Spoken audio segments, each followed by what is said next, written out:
Hi, now if you're like me, you after watching the Academy Awards, you immediately went to Rush Limbaugh's website to get his take on things. I certainly did. And, 12 Years a Slave won for Best Picture, and I was worried that Rush Limbaugh wouldn't take that opportunity to say something ridiculously racist. Well, let's see his take on it. Ready? That movie didn't win. There's no way that movie was not going to win. If it was the only thing that movie won, it was going to win Best Picture. There was no way. It didn't matter if it was good or bad. I haven't seen it. It was going to win. It had the magic word in the title, slave. So, I guess Rush has built up a lot of anger over the years because, he just has to sit there and take it. After all those slave movies have been keeping all those white movies down. And so he's just exploding right now. He can't hold it in.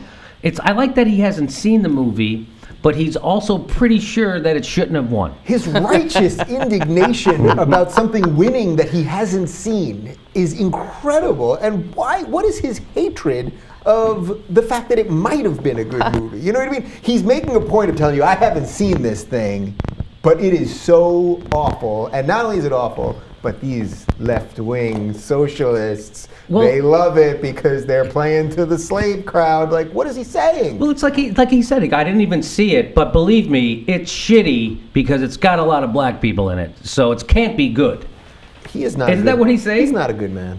What do you think? Now, Ben, you're the movie guy. Why does he? Why don't they take the parts of 12 Years a Slave that should be theirs, right? Like you'd think they'd be like, why are we hearing that Lincoln's a Republican, right? Right. That this was one America. Like we all banded together. A white guy came in. Like who helped him out? A white guy, Brad Pitt, a handsome white guy. Like there's so many things he could do for that I'm sort of surprised by. And then the cluelessness about the part about him not seeing it. Like again, it's that moment of like he's proud. Yeah. I haven't seen it. I'm not going to go see a movie about a bunch of blacks with a bunch of blacks playing a bunch of blacks. Just too black. Oh, it's too black for me. Yeah. I'm a big fat white guy. Yeah, but the reason why Rush Limbaugh hates it is because he's part of a crowd of people that have a vested interest in whitewashing history. Yes. And so a lot of his constituency, they really need to believe that slavery was much more benign, They also need to believe that we didn't put Native Americans on reservations. Right. We didn't put Japanese people in internment camps. We didn't kill Chinese people making our railroads.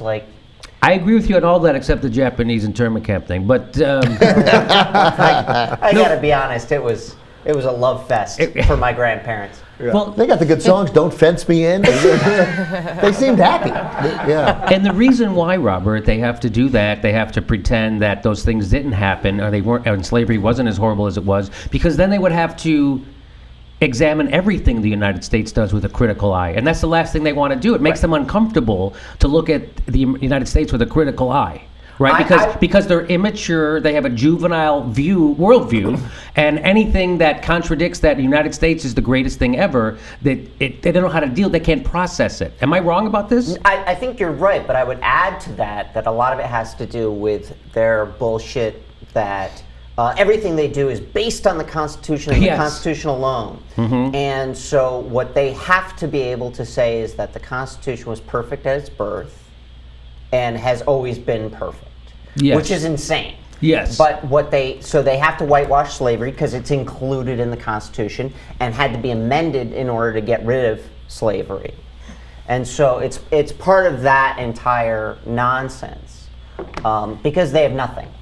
They have nothing. But they know that their constituency will go, yeah, we can get behind the Constitution. Whatever's in the Constitution is by necessity good. Well, here's my problem with the whole, it's like, it just seems so childishly racist. Like, it's not even a good point. It's not even a good... That's what I mean. It's like just, I imagine the smart conservative would steal it. Yeah, well, who freed the slaves? Lincoln, a Republican, right? Yeah. Because he knew that people deserve the right to go out there on their own and forage in an open market and succeed. Yeah, the party of ending slavery is the Republic. He didn't do any of that. He's just like, there's blacks in this movie, so it's gotta suck. Right, it's got to suck, and it's a threat to the things that I love. You know, it was a good movie that had blacks. The Birth of a Nation. I like that movie. That should have won. That predated the Academy Awards. They wouldn't vote for that now, though, liberals. Well, so here is, I mean, to me, I just don't know. Yes, exactly, Ben. What do you get out of having such childish racism? So, but here's the part that might even be weirder. This might even be the weirder clip where he just decides to hate Hollywood in general. Play the next clip, Gilbert, and you'll see what I'm talking about. Very subtle, for the most part. There were exceptions where it was in your face, but mostly very subtle political night. It always is. Everything to the left is political. And it was filled with self-satisfaction and pats on the back and how important they all are and how compassionate, giving, caring, all of those adjectives they reserve exclusively to themselves and their goodness and their kindness and their decency. And all of that, and it was hokey in parts with Ellen DeGeneres passing out pizza to the first 3 rows and taking selfies and so forth and all that. But I think there was no demonstrable political preaching from anybody, even Okay, so not anybody. So you got Zero. So who? He's literally choking on his own bullshit. It's bubbling out of him. It's coming out of him, and he's forcing it down. It almost feels like there's like a rational human being, a thin, rational man Trying to get out. A thin liberal is inside him, trying to burst through his frog-like fat fucking neck. What a disgusting! He's such a disgusting piece of shit. It's so easy to say it's Hollywood. There was nothing political about the night. There really was nothing. Ellen political. Ellen is the most apolitical comedian on the planet. She couldn't say anything controversial if she tried. So to make it seem like Ellen, and they were patting themselves on the back. You know what it was? It was a award show. Yeah, So generally, that's what they're when doing. you It's see an they award get show out there and they get Where awards. they all and- vote for awards for each other and then give one out.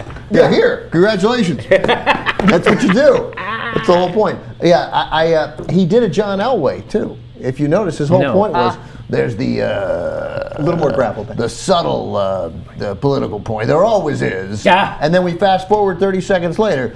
Really, there was no politics in it at all. There was like your whole point was that there were politics in it. You mean he contradicted himself immediately in the same? He took, whereas Elway did it instantly. Yeah, But the you know next what it word. is? The You know next what it words, is? he took 30 seconds. For him, if you say anything about slavery, that's political. If you say anything about trans people or gay people, that's political. But that's not political. Those are issues. But you know what I mean? They're issues by themselves. You can then argue about them politically, but there was none of that. There was nothing political. As I'm The watching, Ukraine thing that I guess what's his name said, Jared Leto. But that was barely. And I like That could have been conservative.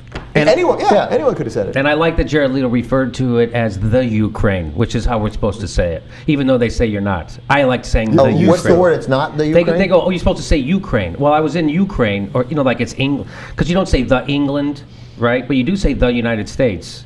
I don't know. We're not supposed to say the. You're anymore. not supposed to say That's what- the. You're that's supposed to what say they're saying now. Ukraine. But I like saying the.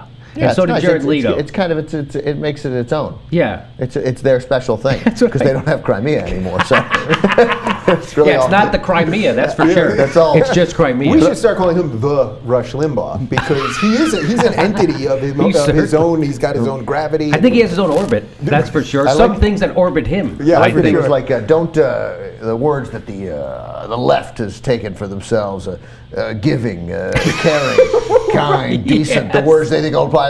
Like, well, maybe once do something kind, caring, giving, and decent, and then you can have it too. But even Those the words way- are free. Even the way he said it, Ellen brought out pizza. You'd think he would like that. He's just feeding you morons pizza because you all like like everything. It's all such. I thought he was going to bullshit. go, and then Ellen brought out pizza. That was the one bright spot. I thought he was going to say that. Yeah. I prefer deep dish. I actually was surprised he didn't just say outright, like, oh, it's so political and self-congratulatory.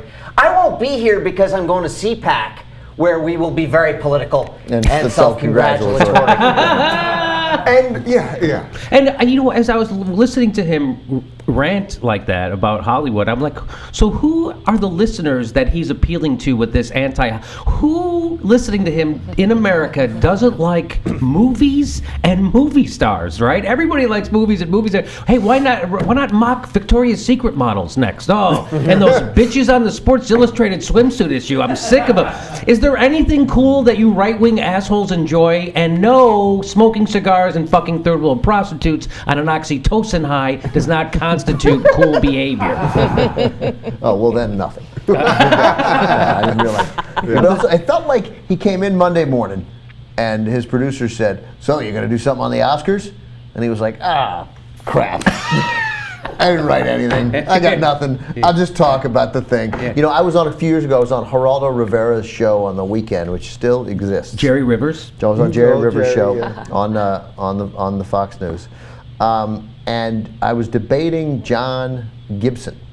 Oh, I know. What happened to that guy? Crazy John Gibson. He's I don't from know. Fox Radio. He's on Fox Yeah? Radio, yeah. Yeah. And it was about the war on Hollywood, and I was their guest to defend the war on Hollywood. But they were, and you know what, and it was Hollywood's disconnect with America. And I was like, I don't know, it's made more money than it ever has. I wouldn't buy, like, I think I was a terrible guest. Uh-huh. But I did what you would have liked. I'm like, there's no war on Hollywood. They love the movies. Not everyone likes them, but as many as always did. Like, well, liberal disconnect the movie, why don't people go see, the line is always, the movies that people really love, those aren't nominated for an Oscar. To which the always response is, hey man, we're not giving Jackie Collins a friggin' Pulitzer, right? Yes, right. John Grisham does it every year. The Pulitzer sold the most books here. Like, we talk about it. Like, Yeah, that's Madonna's book sold $40 million worth. It wasn't a great book. right, it's not a great book. Yeah, it didn't win a prize. Yes. Didn't win the Booker Award. Yeah. The Promise-Driven Life or whatever. The Purpose-Driven The Life. Purpose-Driven Life, best-selling book of all time, outsold the Bible. So Right, Rick Warren. I'm sure it's a great book, and I'm sure Rick Warren is full of wisdom. But also, his implication that you don't get morals from Hollywood, you know what I mean? You actually get bad morals from Hollywood is insane. It was reminding me of the speech in Network when, what's his name? When Peter Finch goes crazy, and he says that this is just bullshit. This Hollywood will sell you anything as long as they're selling it to you. So they're not selling you morals, and they're not selling you immorality. They'll sell you any piece of shit that you're willing to watch. That's the truth of it. So his whole premise is just, makes no sense. I'm with you. Dave Rubin, you get the last word on this, unless you have something funny to say or back there. He's mad as hell. He's not going to take it anymore. You can't have another last word. You already had the last word. I was giving that to you.